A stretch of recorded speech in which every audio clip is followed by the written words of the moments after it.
오늘은요, 봉독해 주신 말씀을 근거로 해서 오직 성령의 충만을 받으라, 오직 성령의 충만을 받으라, 이런 말씀으로 하나님 말씀 나누겠습니다. 여러분, 오늘 우리가 보고 있는 이 에베소서 이 후반부를 보게 되어지면 이 땅에 살아가는 그리스도인들에게 구체적으로 이렇게 행하라 하면서 5가지를 강조하고 있습니다. 그 첫 번째는 부르심에 합당하게 행하라, 이렇게 말씀하고 있고요. 두 번째는 거룩하게 행하라, 이렇게 말씀합니다. 그리고 세 번째는 사랑 가운데 행하라 라고 말하고, 네 번째는 빛 가운데 행하라, 이렇게 이야기합니다. 그리고 5번째는 오늘 우리가 보고 있는 이 본문의 내용인데요, 바로 뭐라고 이야기하냐면 지혜 가운데 행하라 라고 이야기합니다. 여러분, 우리는 이 시대를 살아가면서 지혜 가운데 행해야 합니다. 그렇다면 이 지혜가 무엇일까? 지혜 가운데 행해야 된다라고 이야기하는데, 지혜가 무엇입니까? 고린도전서 1장 24절을 보면 지혜가 무엇인지에 대해서 우리에게 말씀하고 있는데요, 함께 읽어볼까요? 시작.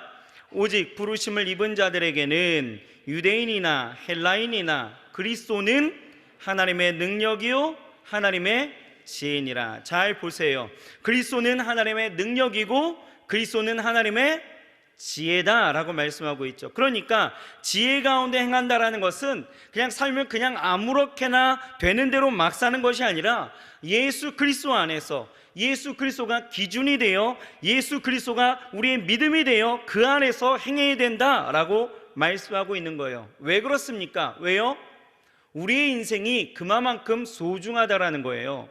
오늘 본문을 보게 되어지면 그렇게 나와 있잖아요. 너희가 어떻게 행할 것을, 이렇게 말씀하고 있죠. 자세히 주의하여 살아야 된다라고 말씀하고 있습니다. 자세히 주의하여, 아주 세심히 살피면서 살아가야 된다라는 거죠. 그만큼 우리의 인생이 귀하다라는 거예요.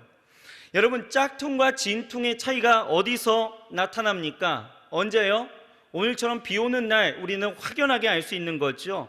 평소에는 몰라요. 근데 비 오면 확실히 압니다. 어떻게요? 비 오는 날에 백을 머리에 쓰고 가면 그건 짝퉁입니다. 그런데 가슴에 품고 가면 그것은 진퉁이죠. 진퉁은 그냥 아무렇게나 들고 다니지 않아요. 혹여 기스라도 날까봐 정말 아끼는 겁니다. 우리 인생이 그렇다라는 거예요. 소중하기 때문에 우리는 예수 그리스도 안에서, 그 지혜 안에서 세심하게 살피면서 우리는 살아가야 된다라고 말씀하고 있는 거예요. 여러분, 우리의 인생이 소중한 이유는 다른 것 아닙니다. 우리가 어떻게 사느냐에 따라서 인생에서의 이 8, 90년의 세월이 우리의 영혼이라는 것을 좌우하기 때문에 세심히 살피며 살아가야 된다라는 거예요. 우리가 지혜 없는 자 같이 그렇게 사는 것과 지혜 있는 자 같이 사는 것은요, 분명 극과 극의 차이를 만들 것이라는 거예요. 그래서 오늘 본문은 우리에게 3가지를 하라라고 말씀하고 있습니다. 어떻게 해요? 첫 번째는 세월을 아끼라, 이렇게 말씀하고 있더라고요. 여러분, 먼저 지혜롭게 살려면 우리가 뭐 해야 돼요? 세월을 아껴야 된다라고 말씀하고 있습니다.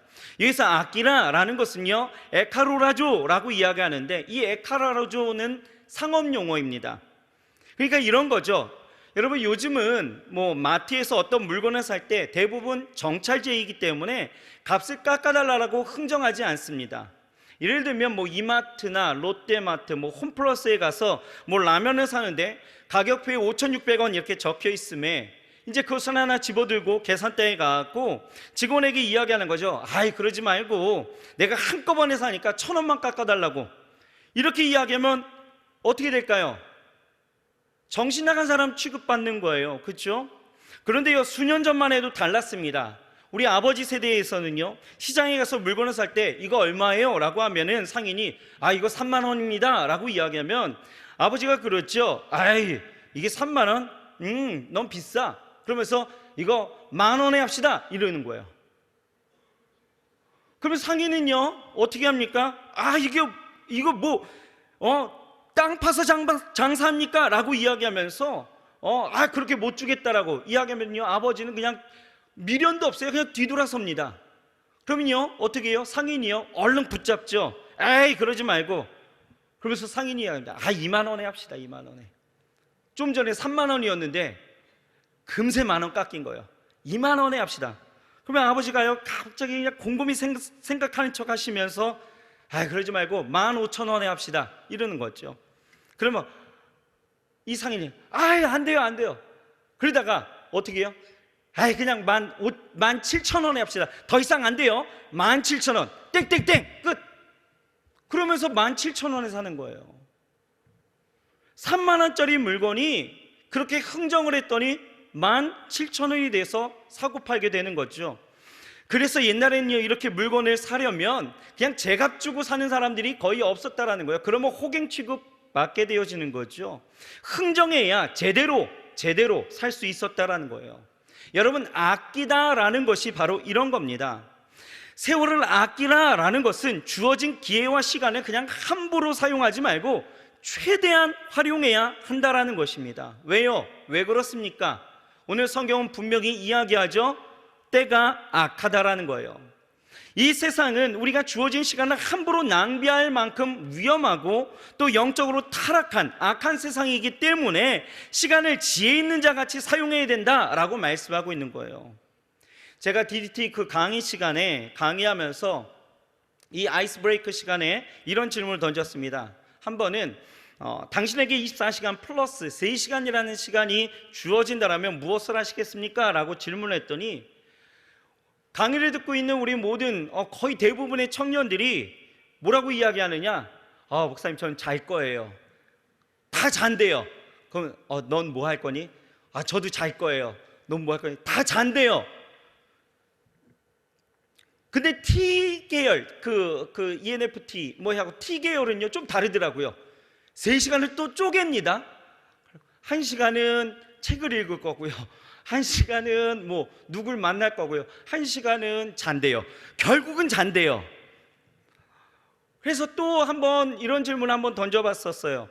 잠이 오지 않을 때 당신은 무엇을 하십니까? 라고 질문했더니 대부분이 저는 넷플릭스를 시청합니다. 이런 대답이 거의 대부분인 거죠. 이런 대답을 들으면서 생각한 것이 우린 지금 현재의 삶에 주어진 여건과 상황에 따라서 충실하게 사는 것 같지만 어떤 이런 주어진 시간을 정말 의미 있게 진정한 삶의 의미를 두고 살지는 않는 것 같다라는 생각을 하게 되어집니다. 여러분, 주어진 시간을 사용하는 것은 분명 삶의 의미를 담아야 하는데 왜 그러냐 하면 주어진 시간 속의 삶의 의미는 이 영원이라는 것과 연결되어져 있다는 거예요. 무슨 말이냐 하면 우리에게 주어진 시간을 어떻게 사용하는가에 따라서 우리가 하나님 나라에 들어가고 못 들어가고가 여기서 또한 갈라질 수 있다는 것이요. 여러분, 달란트 비유를 보세요. 5달란트, 2달란트 받은 이 종들과 다르게 1달란트 받은 종은 어떻게 합니까? 주어진 것을 그냥 묻어두는 거예요. 아끼지 않았죠. 그것을 흥정하지도 않았습니다. 그냥 묻어두었습니다. 이 1달란트 받은 종은 그냥 그렇게도 상관없다라고 생각한 거죠. 그런데 문제는 주인이 다시 돌아온다라는 거예요. 그리고 어떻게 살았는지에 대해서 그것에 대한 분명한 계산이 있다라는 거죠. 그래서 어떻게 살았느냐에 따라서 주인이 칭찬하느냐 주인이 책망하느냐로 나누어지게 되어지는데 문제는 그냥 책망하고 끝난 것이 아니었다라는 거예요. 1달란트 받은 종 어떻게 됩니까? 자신의 것을 빼앗기게 되었다라는 거죠. 여기서 여러분 우리는 주목해야 됩니다. 여러분, 우리는 진지하게 지혜 있는 자와 같이 우리는 살아갈 수 있어야 돼요. 어떻게 해요? 세월을 아껴야 된다라는 거죠. 그리고 오늘 성경은 뭐라고 이야기합니까? 두 번째로 하나님의 뜻을 잘 이해하면서 살아야 된다라고 말하고 있습니다. 17절 우리 같이 한번 읽어보겠습니다. 17절 시작. 그러므로 어리석은 자가 되지 말고 오직 주의 뜻이 무엇인지 이해하라. 여러분, 허송세월을 우리가 보내지 않는 가장 좋은 방법은 어디 있습니까? 바로 나를 만드신 하나님의 목적, 비전을 깨닫는 것과 살아가는 그 삶 가운데에서 하나님의 뜻이 무엇인지를 우리는 늘 이해하면서 살아가는 데 있다라는 것입니다. 여러분, 이 세상 사는 사람들을요 4종류로 나누어 볼 수 있습니다. 어떻게 나누느냐? 첫 번째는요 멍게, 둘째는 멍부, 세 번째는 똑개, 네 번째는 똑부, 이렇게 나누어 볼 수 있습니다. 목사님, 이게 무슨 말이에요? 자, 멍게는 뭡니까? 멍청하고 게으른 사람이 멍게예요. 그럼 멍부는요? 멍청하고 부자? 아닙니다. 부지런한 사람이 멍부예요. 그러면 똑개는요?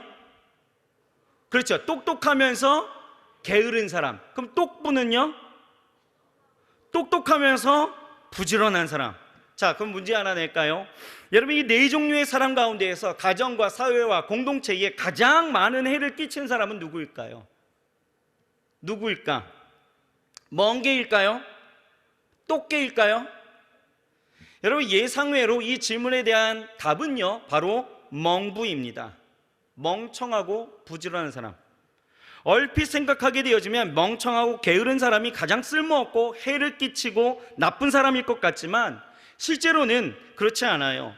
멍청하면 차라리 게으른 게 낫습니다. 왜요? 그냥 제외하면 되는 거예요. 그런데 멍청하면서 부지런하면 어떻습니까? 일을 도와주기는커녕 오히려 일을 저지르고 다니게 되어져서 다른 사람들이 그거 뒤치다꺼리하고 더 일을 가중시키기 때문에 멍부가 더 위험한 거예요. 이해가 되시나요? 머리가 지금 빨리빨리 돌아가고 계시죠? 멍부가 더 위험한 거예요. 여러분, 제가 이것을 생각하면서 이 하나님의 말씀을 보게 되어졌을 때에 이 7절 말씀, 그러므로 어리석은 자가 되지 말라라고 하는 이 말씀은 제가 어떻게 이해하게 되어지냐면 제발 멍부가 되지 말라, 이렇게 해석하고 싶은 거예요. 제발 멍부가 되지 말라. 왜냐하면 여러분, 성경에 나오는 이 바리새인들을 한번 보십시오. 그들의 문제가 무엇입니까? 그들의 문제는요, 열심이 없는 것이 아니라 하나님의 마음과 그분의 뜻을 모르는 것에 있었다라는 거죠. 그래서 주님은 그들을 향해서 수많은 이런 비유를 통해서 계속해서 말씀하시는데, 예를 들면 이런 거예요. 탕자의 비유이죠. 탕자의 비유. 여러분, 이 비유 우리 잘 알고 있습니다. 그렇죠? 이 비유는요, 많은 사람들이 그 중심에 그 둘째 아들에 좀 이렇게 집중되어져 있는 모습들이 있는데 사실 그게 아닙니다. 이 비유는요, 예수님이 그러한 메시지를 주려고 이 비유를 들려주신 것이 아니라 이 비유의 초점은 오히려 첫째 아들에 있다라는 거예요. 첫째 아들, 자 보십시오. 어떤 사람이었습니까? 첫째 아들, 성실했던 사람이죠. 그죠? 성실한 사람입니다. 늘 아버지 곁에서 열심히 일했던 사람이에요. 집 나간 동생이 참 한심스럽게 바라보았던 아들이었죠. 그런데 어느 날이었습니다. 일하고 귀가하게 되어지니 집 나간 이 동생이 돌아왔습니다. 아버지는 그를 위해서 잔치를 벌이고 계신 거예요. 이 광경을 보고 첫째 아들은요, 킹받았습니다. 머리에 뚜껑이 열린 거예요. 아버지에게 따지죠. 아니 아버지, 정말 이럴 수 있어요? 어쩜 나한테 이럴 수 있습니까? 아버지, 지금까지 제가 아버지 곁에서 열심히 일했는데 저를 위해서는 염소 한 마리도 잡지 않으셨는데, 아니 저런 버러지 같은 놈을 위해서는 이런 잔치를 벌이신다고요? 아니 송아지를 잡으셨다고요? 정말 섭섭합니다. 이게 첫째 아들이었어요. 여러분, 예수님이 이 비유를 하신 배경이 무엇입니까? 예수님이요, 세리와 창기와 식사를 하시면서 계셨을 때 옆에서 이것을 지켜보고 있었던 바리새인이 불평을 하는 거예요. 불평을. 그런 바리새인들을 보시면서 하신 비유가 바로 이 비유였다라는 거죠. 자 보세요. 바리새인들은요, 열심으로는 아무 문제가 없었습니다. 하지만 문제는 뭐예요? 저들은 아버지의 마음을, 하나님의 마음을 몰랐다라는 거죠. 그 뜻을 이해하려고 하지 않았습니다. 바리새인 전형적인 뭐예요? 멍부였다라는 것입니다. 그래서 우리는 이 성경을 읽으면서 이 바리새인이 나오면 어떻습니까? 굉장히 좀 폄하하죠. 그러면서 굉장히 싫어합니다. 그런데 여러분, 바리새인들을 너무 폄하하지는 마세요. 왜 그렇습니까? 폄하하기 전에 자기를 한번 봐야 된다는 거예요. 사실 우리를 보면요, 바리새인보다 못한 일들이 더 많이 있습니다. 여러분, 바리새인이요, 아무나 바리새인 되는 거 아닙니다. 바리새인들은요, 적어도 이스라엘 민족 중에서 7,000명의 소수 정예였다라는 것이죠. 그들은요, 성경을 줄줄줄줄 외우는 사람들이었습니다. 성경 공부를 굉장히 많이 했던 사람들이에요. 그리고 하루에 3번 시간을 정하여 놓고 기도했던 사람입니다. 그리고 일주일에 3번 정도는 늘 금식했습니다. 100의 23조, 즉 11조의 2배 넘는 액수를 늘 반드시 헌금했던 사람이 바리새인이에요. 자, 여러분들은 이 정도의 열심이 있으십니까? 이 정도의 열심이 있으세요? 여러분, 신앙은요, 열심이 있어야 합니다. 하지만 문제는 열심만 있으면 안 된다라는 거예요. 예수님은 하나님의 뜻을 이해하지 않고 열심만 있었던 이 바리새인들에게 뭐라고 하시냐? 성경에 보면 그들을 지칭할 때 이렇게 말씀하십니다. 이 독사의 자식들아. 우리는 그래서 약간 바리새인인 것 같은 사람들을 보면 이 독사의 자식들아 이러잖아요. 안 하십니까? 저만 합니다. 여러분, 우리가 여기서 깨닫는 게 뭐예요? 뭡니까? 우리에게는 여러분 열심도 있어야 되고, 무엇보다도 삶의 자리에서 매 순간마다 어떤 일이 닥치게 되어지면 하나님의 뜻을 이해하면서 살아가야 된다라는 거예요. 독사의 자식들이 안 되려면. 예수님 말씀하셔요. 마태복음 7장 21절입니다. 같이 한번 읽어볼까요? 시작. 나더러 주여 주여 하는 자마다 천국에 다 들어갈 것이 아니요 다만 하늘에 계신 내 아버지의 뜻대로 행하는 자라야 들어가리라. 뭐라고 이야기합니까? 아버지의 뜻을 이행하고 행하는 자가, 이해하고 행하는 자가 어디에 들어간다고요? 천국에 들어간다는 거예요. 아버지의 뜻에 열심만 있으면 안 된다는 거예요. 이해하고 행하는 자여야 된다는 것이죠. 여러분, 22절에서 23절 마저 읽어드릴까요? 이렇게 나와 있습니다. 그날에 많은 사람이 나더러 이르되 주여 주여 우리가 주의 이름으로 선지자 노릇하며 주의 이름으로 귀신을 쫓아내며 주의 이름으로 많은 권능을 행치 아니하였나이까 하리니 그때에 내가 저희에게 밝히 말하되 내가 너희를 도무지 알지 못하니 불법을 행하는 자들아 내게서 떠나가라 하니라. 열심을 갖고 행했다라는 거예요. 그런데 뭐라고 이야기합니까? 예수님이 알지 못한대요. 니들이 누구니? 누구야? 그러면서 저들을 뭐라고 이야기합니까? 불법을 행하는 자들이다 이렇게 이야기해요. 아버지의 뜻, 그 지혜로 살지 않고 자기 뜻대로 사는 사람들, 이런 사람들이 아무리 열심히 있다 할지라도 주님은 뭐라고 하십니까? 난 너 모르는데 라고 이야기하신다는 거예요. 그러니 여러분, 신앙생활이라는 것은 열심만으로 하는 것은 아니다라는 거예요. 열심도 있어야 되겠지만 여러분, 거기에 선제적으로 우리가 회복해야 될 것들이 있다라면 그것은 바로 뭐예요? 지혜 있는 자 같이 어떻게 해요? 주의 뜻이 무엇인지를 이해하면서 살아갈 수 있어야 된다라는 거예요. 분별하면서 살아가야 된다라는 거죠. 하나님의 마음을 알아서 내가 하고 싶은 대로가 아니라 하나님이 주장하시는 그 삶을 살아내는 것이 중요하다라는 것입니다. 여러분, 하나님의 뜻을 이해하는 것이 어려우십니까? 아닙니다. 어떤 사람들은 하나님의 뜻이 뭔가 비밀이 감추어진 것이 내게 그것을 하나님이 내게 그냥 속삭이듯이 뭔가 말할 것만 같고 근데 내게는 들려지지는 않고 뭔가 수수께끼처럼 생각하기도 하지만 아니에요. 하나님의 뜻은요, 이미 이 하나님의 말씀 가운데에서 삶의 모든 원리를 다 담아 우리에게 말씀하셨다라는 거예요. 그 뜻이 여기 안에 다 있다라는 거예요. 그러므로 여러분, 우리가 하나님의 뜻을 이해하려면 뭐 하면 되는 거예요? 성경을 읽으시면 되는 거예요. 내가 안 읽으면서 하나님의 뜻이 무엇입니까? 라고 찾는다라면 여러분, 이것은 눈 감고 서울 가는 거하고 똑같은 거예요. 안 읽으니까 모르는 거죠. 여러분, 제자훈련이나 사역훈련 여러분 이것도 받으셔야 됩니다. 그리고 무슨 행동을 하기 전에는 여러분 기도하세요. 하나님은요 분명히 우리에게 말씀하시는 것이 나는 너희에게 말하는 야훼 하나님이시다라고 우리에게 말씀하고 있다는 거예요. 말씀하신다라는 거예요. 그러니 여러분, 그 말씀하시는 하나님은 앞에 기도하고 성경을 읽으면서 우리가 훈련도 받으면서 나아가게 되어진다라면 여러분, 왜 우리가 하나님의 뜻을 모르겠습니까? 알 수 있다라는 거죠. 자, 세월을 아껴야 됩니다. 그리고 주의 뜻이 무엇인지를 우리는 이해하면서 분별하면서 살아가야 되는 거예요. 그런데 정말 중요한 것이 세 번째, 바로 오직 성령의 충만을 받으라 라고 말씀하고 있습니다. 여러분, 오늘은 성령 강림절입니다. 사실 오늘 이 말씀을 전하려고 지금까지 서두처럼 두 가지를 말씀드린 거예요. 아, 목사님 이게 서두라고요? 예, 이게 서두입니다. 이제 진짜예요. 자, 여러분, 우리가 지혜롭게 산다라는 것은 오직 성령의 충만을 받아야 됩니다. 오늘 본문 18절 말씀 우리 같이 한번 읽어보겠습니다. 18절, 자, 시작. 술 취하지 말라. 이는 방탕한 것이니 오직 성령의 충만을 받으라. 자, 이 말씀이 비록 짧은 절이긴 하지만 여러분, 가장 강력하고 많은 진리를 내포하고 있다는 거예요.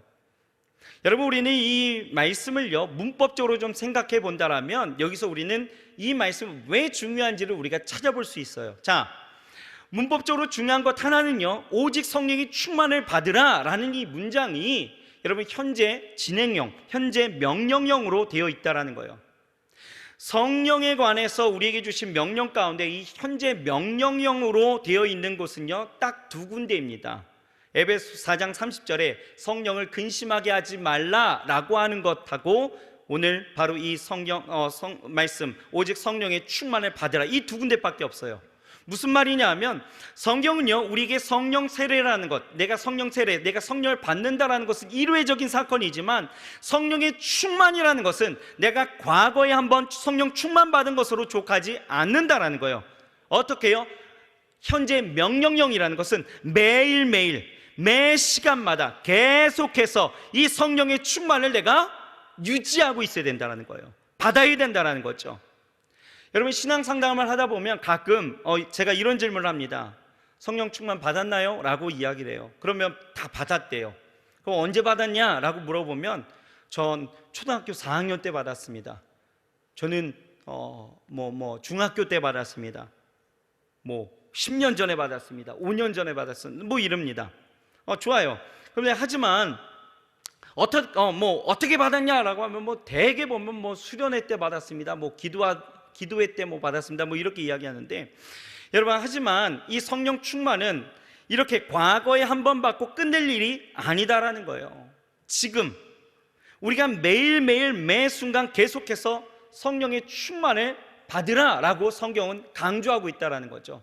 현재 명령형, 이것이 굉장히 큰 특징이에요. 또 하나, 이 구절의 문법적인 특징은요 수동태입니다. 그러니까 하나님은 성령의 충만을 받으라라고 말씀하셨는데 많은 이들이요 성령을 그냥 내가 가져야 하는 것으로 생각하는 거죠. 그래서 마치 배터리 충전하는 것처럼 성령을 가져와서 내가 뭔가를 채워야 된다고 착각하는 거예요. 열심히 기도하면 배터리가 어느 정도 차는 것 같죠. 또 그것이 부족해서 기도원에도 가고 목사님에게 안수도 받고 그러면 채워지는 것으로 생각합니다. 그런데 여러분, 성령 충만을 받으라는 것은 사실 그런 의미가 아니다라는 거죠. 이 성령 충만의 주체는요 내가 아니라 성령이시다라는 거예요. 수동태 있죠. 다시 말해서 내가 성령을 가져와서 채우는 것이 아니라 성령이 주체가 되셔서 나에게 채워주시는 거예요. 그래서 성령의 충만을 우리가 어떻게 이해해야 하는가 하면 이 성령 충만은요 내가 성령의 지배하에 들어간다라고 생각하시면 되는 거예요. 내가 성령의 지배하에 들어가는 것이다. 성령 충만은 내가 성령께 길들여지는 것이다, 이렇게 생각하시면 맞습니다. 내가 말하는 것, 보는 것, 생각하는 것, 손과 발, 가치관, 어떤 행동, 내 삶의 모든 것이 성령으로 길들여지는 것, 이것이 성령 충만입니다. 그래서 오늘 성경을 보게 되어지면 성령의 충만함을 받으라 라고 하는 이 말씀의 대조를 뭐라고 이야기하시냐, 어떤 것에 대조를 이루면서 말씀하고 있냐면 술 취하지 말라라는 것, 술 취하지 말라, 이는 방탕하다라고 말씀하고 있다라는 거예요. 여러분 보세요. 술 취하는 것이 무엇입니까? 술 취하면 어떻습니까? 술 취하면 어때요? 여러분 대답하지 마세요. 이거 대답하면 이상한 거예요. 여러분 모르시잖아요, 그죠? 그쵸? 모르신다라고 저는 생각하겠습니다. 제가 알려드릴게요. 여러분들 안 취해봐서 모르잖아요. 저 그렇다고 제가 취해봐서 아는 것은 아니겠지만 여튼 여러분, 사람이 술에 취하게 되어지면 여러분 술이 나를 지배한다라고 하죠. 알코올이 나의 모든 감각, 행동, 생각을 다 지배해버립니다. 그래서 자기가 지금 무슨 말을 하는지 무슨 행동을 하는지도 모른다라는 거예요. 그런 상태에서 여러분 운전을 하니까 사람을 치고 가도 모르고 사람을 죽여도 모른다는 것이에요. 요즘 보면 이를 악용해서 범죄를 저지르고 항상 하는 말이 뭐예요? 술 취해서 나는 생각이 안 난대요. 무슨 일을 했는지도 기억이 없다라고 하면서 이 법원의 형량을 낮추려고 하는데, 여러분 이 성령 충만이라는 것이 이런 똑같은 원리예요. 여러분 성령으로 우리가 충만하면 성령님이 나를 지배하시고 내가 그분께 길들여짐으로 여러분 우리의 삶이 달라진다는 거죠. 어떻게 해요? 이 술 취한 것과는 아주 반대되는 상황입니다. 술 취함은 우리를 더럽고 악하고 죄된 것으로 끌고 가지만 성령으로 충만하게 되어지면 더 이상 세상의 어떤 쾌락과 즐거움에 관심을 갖지 않습니다. 육신의 정욕, 안목의 정욕, 이생의 자랑을 여러분 우리가 그것대로 살아가지 않는다라는 거예요. 성령이 나를 지배하셔서 성령의 능력이 내게 나타나고 성령이 나를 변화시키셔서 결정적으로 우리 안에 성품을 성령의 열매로 풍성하게 만든다라는 거예요. 여러분 성령의 이 열매가 뭡니까? 바로 예수님의 성품이에요. 그러니까 성령께서 나를 변화시키시면서 나를 예수님의 그 성품으로 변화시키신다라는 거죠. 그러니 여러분 우리의 생활이 어때요? 달라지는 거예요. 달라지는 거예요. 우리가 성령에 길들여지고 성령 충만하면 여러분 어떤 결과가 나타나는 줄 아십니까? 오늘 본문 19절에서 21절에 일들이 일어나는 거예요. 같이 한번 읽어봅시다. 시작. 시와 찬미와 신령한 노래들로 서로 화답하며 너희의 마음으로 주께 노래하며 찬송하며 범사에 우리 주 예수 그리스도의 이름으로 항상 아버지께 감사하며 그리스도를 경외함으로 피차 복종하라. 네 가지가 나오는 거예요. 우리가 성령으로 충만하면 여러분 시와 찬미와 신령한 노래들로 서로 화답한대요. 창조주 하나님의 그 위대하심과 그 전능하심, 그리고 우리를 향한 하나님의 은혜와 구원을 날마다 노래하고 그 감격과 기쁨의 찬양이 성도 간에 서로 화답하면서 하나님을 경배한다라는 것이죠. 그래서 고난 가운데서도 즐거워하고 연단 중에도 우리가 소망을 잃지 않게 된다라는 거예요. 또 주를 노래하고 찬송합니다. 주의 행하실 일들을 바라는 것이고 또 행하신 일들을 내가 온전히 믿으면서 모든 것이 은혜임을 고백하고 주를 송축하게 되어진다는 거예요. 또 범사에 항상 예수 그리스도의 이름으로 예수 그리스도 안에서 아버지 하나님께 감사하는 삶이 나타난다는 거예요. 감사가 날마다 우리 안에 충만히 일어난다는 거예요. 또요, 그리스도를 경외함으로 얼마든지 복종할 수 있게 되어진다는 거예요. 하나님이 죄인된 나를 위해서 인간의 몸을 입고 오셔서 죄인들을 섬기며 희생과 사랑을 보이신 것처럼 내가 성령으로 충만하게 되어지면 그 그리스도를 경외함으로 나도 복종할 수 있게 되어진다는 거예요. 이것이 여러분 성령 충만한 사람의 모습입니다. 여러분 우리는 흔히 성경을 많이 알고 교회에서 열심히 봉사하고 헌신하고 직분을 가지고 있으면 성령 충만이라고 우리는 생각하지만 아니에요. 성령 충만은 하나님이 나를 지배하시면서 나의 성품이 예수 그리스도를 닮아가 그 열매가 맺히게 되어지고 성령이 나를 변화시키심에 내적인 변화와 함께 외적인 내 삶의 변화가 일어나면서 내 삶이 온전히 주를 따르고 말씀대로 살아가는 것, 이것이 여러분 진짜 성령 충만함이다 라는 것입니다. 여러분 이러한 삶을 살았던 한 사람이 있습니다. 여러 사람이 있지만 제가 오늘 소개하고 싶은 사람은요 바로 다윗입니다. 여러분 시편 23편을 우리는 잘 알고 있죠. 23편 1절의 고백이 이렇게 나타나 있습니다. 어떻게 해요? 여호와는 나의 목자시니 내가 부족함이 없으리로다. 무슨 얘기입니까? 하나님 한 분만으로도 나는 충분하다라는 거예요. 나는 양이요 여호와가 나의 목자 되시니, 목자는 분명 나를 다스리고 나를 책임지시고 나를 보호하고 나를 인도하고 나를 푸른 풀밭 쉴만한 물가로 인도하시니 나는 여호와로 족하고 여호와로 충분하고 여호와가 나의 기쁨이고 여호와가 나의 능력이라는 고백, 이 한 구절 안에 다 담겨져 있다는 거예요. 여러분 이것이요 성령 충만한 사람이 할 수 있는 고백인 것입니다. 하나님 한 분만으로 얼마든지 만족하고 그 한 분만 있으면 내 삶이 비록 기가 막힌 어려움이 있다 할지라도 상관없다라는 거예요. 흔들리지 않는다라는 거예요. 왜요?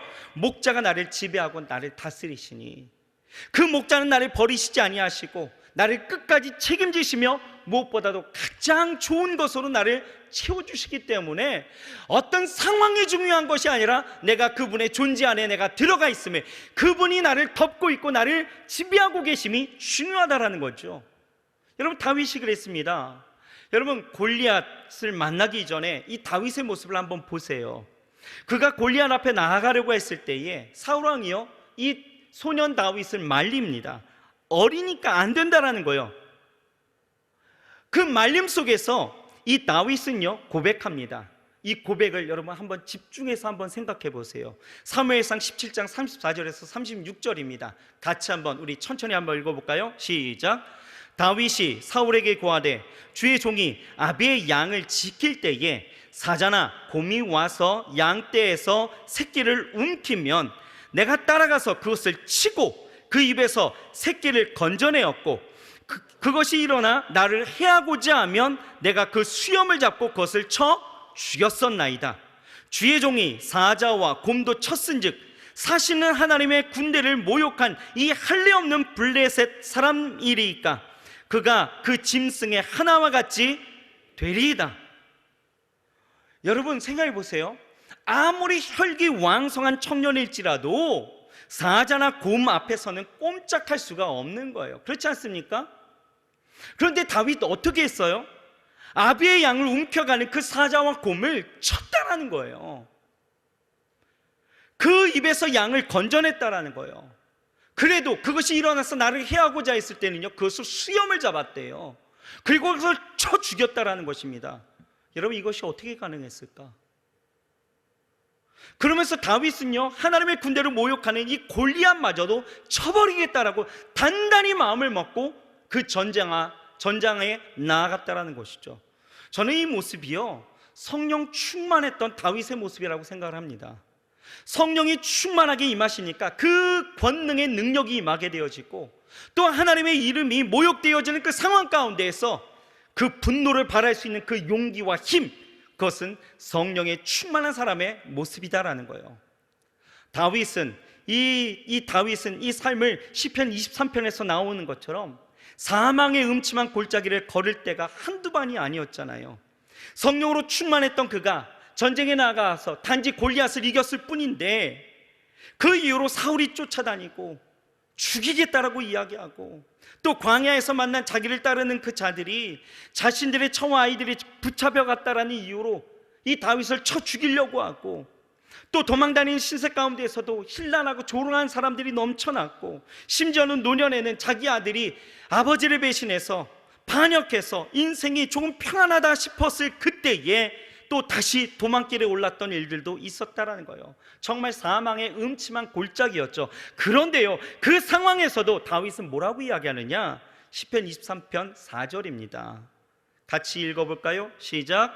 내가 사망의 음침한 골짜기로 다닐지라도 해를 두려워하지 않을 것은 주께서 나와 함께 하심이라. 주의 지팡이와 막대기가 나를 안위하시나이다. 어떤 죽음의 상황 가운데서도 내가 어떤 피해를 당할지 모르는 그런 상황 속에서도 이 다윗은요 두려워하지 않았대요. 불안해하지 않았습니다. 염려되지 않았다라는 거예요. 왜요? 왜? 하나님이 나와 함께 하시기 때문에, 주의 성령이 나와 함께 하시기 때문에, 그가 나와 동행하시고 나의 보혜사가 되어 주시기 때문에 성령이 충만한 그에게 있어서는 성령이 나를 지배하고 나를 덮고 있기 때문에 전혀 흔들리지 않았다라는 거예요. 목자 되신 여호와께서 지팡이와 막대기로 나를 안위하시니 그것을 내가 확신할 수 있었고 그 성령으로 충만했던 그 삶을 우리에게 이렇게 노래하고 있다라는 것이죠. 여러분, 그렇습니다. 성령 충만하게 되어지면 우리는 얼마든지 이러한 삶을 살 수가 있다라는 거예요. 그러니 여러분, 이 시대를 살아갈 때에 우리가 지혜롭게 지혜 있는 자 같이 사는 삶의 그 방법이라면, 여러분, 우리는 세월도 아껴야 되고요, 주의 뜻이 무엇인지도 이해해야 되겠지만 또 한편으로는 뭐가 있어야 돼요? 성령의 충만함이 우리 가운데 있어야 된다는 거예요. 그것이 매일매일마다 성령이 나를 지배하시면서 살아가는 그 삶이 우리 가운데 있어야 된다는 거예요. 우리 사랑하는 청년들이요, 여러분들의 그 혈기왕성으로 살지 마시기 바랍니다. 여러분들이 다 된 것 같죠? 다 아는 것 같죠? 아니요. 여러분들의 삶, 정말 여러분들의 삶의 1분 1초 앞의 일들도 모르는 여러분들은 그 연약함을 갖고 사는 사람들이에요. 그 삶에 흔들리고 불안하고 두려울 수밖에 없는 우리의 인생, 여러분, 우리는요 성령 충만하면 됩니다. 성령으로 충만하면 되는 거예요. 믿으십니까? 우리 좌우 옆 사람에게 성령으로 충만합시다 인사하겠습니다. 자, 그럼 간단합니다. 여러분, 어떻게 하면 우리가 성령으로 충만할 수 있을까? 어떻게 하면요? 가장 먼저는 여러분 회개하면 됩니다. 회개하셔야 합니다. 사도행전 2장 38절 같이 한번 읽어볼까요? 시작. 베드로가 이르되 너희가 회개하여 각각 예수 그리스도의 이름으로 세례를 받고 죄 사함을 받으라. 그리하면 성령의 선물을 받으리니. 오순절 마가다락방에서 성령 충만함을 받은 이 사도는요, 이 베드로는 유대인들 앞에서 설교를 합니다. 이 설교를 들은 사람들 가운데 마음의 찔림을 받고 우리가 어떻게 해야 되겠느냐라고 이 베드로에게 이야기했더니 베드로가 한 말이 바로 이거예요. 너희가 회개하라는 거예요. 그러면 성령을 선물로 받는다라는 거죠. 여러분, 우리는 회개해야 합니다. 우리의 삶을 회개하며 나아갈 때에 거룩하신 영, 하나님의 그 성령이 우리 가운데 임재하시고 우리 안에 잠식하셔서 우리를 덮으시고 우리를 지배하시게 되어지면 그때부터 여러분들의 삶은 달라지는 거예요. 두 번째는요, 성령 충만하기 위해서 여러분 우리는 기도해야 합니다. 사도행전 4장 31절 같이 한번 읽어볼까요? 시작. 빌기를 다음에 모인 곳이 진동하더니 무리가 다 성령이 충만하여 담대히 하나님의 말씀을 전하니라. 여기서 빌기를 다했다라는 말은 기도했다라는 거예요. 기도. 하나님의 백성들이 함께 모여서 기도했을 때 모인 곳이 진동했대요. 진동하기 시작하면서 모든 사람이 성령이 충만해서 담대히 말씀을 전했다라고 말씀하고 있습니다. 사도행전 1장 14절을 봐도요, 여자들과 예수의 어머니 마리아와 예수의 아우들과 더불어 마음을 같이하여 오로지 기도에 힘쓰니라 이렇게 말씀하고 있는데요, 이 말씀은 오순절 마가의 다락방에 모였던 사람들의 이 모습을 묘사하고 있는 거예요. 오순절 마가의 다락방에 모였던 이 120문도가 그냥 모여 있었던 것이 아니죠. 뭐 했습니까? 함께 모여서 오로지 기도에 있었다라는 거예요. 다른 것 하지 않고 기도했다라는 거예요. 기도했을 때 예수님께서 약속하신 그 성령이 그들에게 임하였다라는 것이죠. 여러분, 기도할 때에 여러분 성령이 우리와 함께 하시고 충만함을 갖게 되어지는 거예요. 나로 충만하게 하신다라는 거예요. 성령께서. 마지막 셋째는 뭡니까? 말씀을 들을 때에 성령으로 충만하게 되어집니다. 자, 사도행전 10장 44절 45절 우리 마지막입니다. 같이 한번 읽어봅시다. 시작. 베드로가 이 말을 할 때에 성령이 말씀 듣는 모든 사람에게 내려오시니 베드로와 함께 온 할례 받은 신자들이 이방인들에게도 성령 부어주심으로 말미암아 놀라니. 여러분, 이 말씀의 배경은 이래요. 백부장 고넬료가 이 이방인에도 불구하고 하나님을 경외하면서 백성들을 많이 구제하고 하나님 앞에 항상 기도하는 사람이었어요. 이런 그에게 한 번은 환상 가운데 하나님의 사자가 나타나서 베드로를 청하라는 거죠. 이 고넬료는요, 하나님의 사자의 말대로 이 욥바의 사람을 보내서 베드로를 청하게 되어집니다. 베드로는요, 이방인 이 고넬료의 초청에 응하고 싶은 마음이 없었어요. 하지만 성령께서 이 고넬료의 집으로 가라라고 말씀하십니다. 그래서 이 고넬료는 친척들과 가까운 친구들을 다 모아놓고 이제 베드로를 기다린 거예요. 베드로는 그곳에 모인 이방인들에게 하나님의 말씀을 전했는데요, 그런데 놀랍게도 이 하나님의 말씀을 그곳에서 듣는 모든 사람들이 성령의 충만을 받았다. 한 사람도 예외 없이 모든 사람에게 임하였다라는 것입니다. 여러분, 말씀을 들을 때에 우리가 성령의 충만함을 받는 것입니다. 여기서 듣는다라는 것은 단순히 그냥 귀로 듣는다라는 의미가 아니에요. 겸손하게 사모하는 마음을 갖게 되어질 때에, 내가 이 말씀을 사모하는 마음으로 듣게 되어질 때에 여러분, 우리가 그 안에서 성령의 충만함을 받는 거예요. 여러분, 말씀을 좀 정리할까요? 여러분, 이 시대를 살아가는 우리 사랑하는 청년들의 그 삶, 어떻게 살아가야 될까를 우리가 생각해 본다면, 이 에베소서는 우리에게 분명하게 이야기하는 것이 지혜 있는 자 같이 행하라 라고 말씀하고 있습니다. 여러분, 세월을 아끼시기 바랍니다. 오직 주의 뜻이 무엇인지를 분별하면서 이해하면서 살아가시길 바랍니다. 무엇보다도 오늘 성령 강림 주일이죠. 여러분, 성령의 충만함을 받으며 나아가시길 주의 이름으로 축원합니다. 축원합니다. 성령 충만, 이 성령 충만이 우리 안에 있을 때, 성령이 나를 지배하시고 나를 다스리시기 시작할 때, 여러분, 하나님의 그 열매의 성품이 우리 안에 임하게 되어지고, 내 변화여진 그 삶을 통하여 하나님의 능력이 일어나게 되어지고, 그 능력을 따라서 살아가는 내 삶은 여러분 결코 내가 원하는, 내가 뜻하는, 내가 생각하는 그 어떤 한계적인 그런 상황이 아니라 하나님이 내 삶을 어떻게 여러분 역사하실지 여러분 보세요. 정말 놀라운 일들이 일어나게 되어질 줄 믿습니다. 정말 이 시대를 살아가는 우리 청년들이요, 그리고 함께 예배하는 우리 성도님들, 성령 충만하시길 주의 이름으로 축원합니다. 축원합니다. 기도하겠습니다. 하나님, 성령의 충만함을 누리게 하여 주옵소서. 성령의 충만함을 누리게 하여 주시옵소서. 성령이 내게 오셔서 아버지 하나님의 나를 온전히 붙잡아 주시고 내 안에 임재하셔서 내 모든 것을 다스려 주시고 나를 지배해 주시고 나를 길들여 주셔서 내가 성령의 사람으로, 성령이 이끄시는 대로, 성령이 보호하시는 대로, 성령이 이끄신 대로 내가 살아갈 수 있도록 주께서 축복하여 주시옵소서. 하나님, 우리의 연약함이 온전히 있습니다.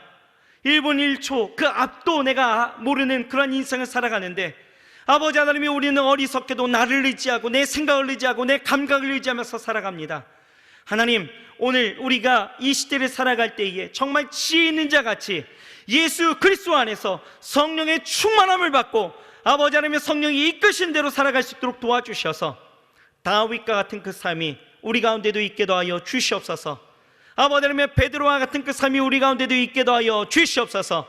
열심만 있는 것이 아니라 정말 하나님 안에서 그 뜻이 무엇인지 세월을 아끼며 살아갈 수 있는 우리 모두가 되게 하여 주시옵소서.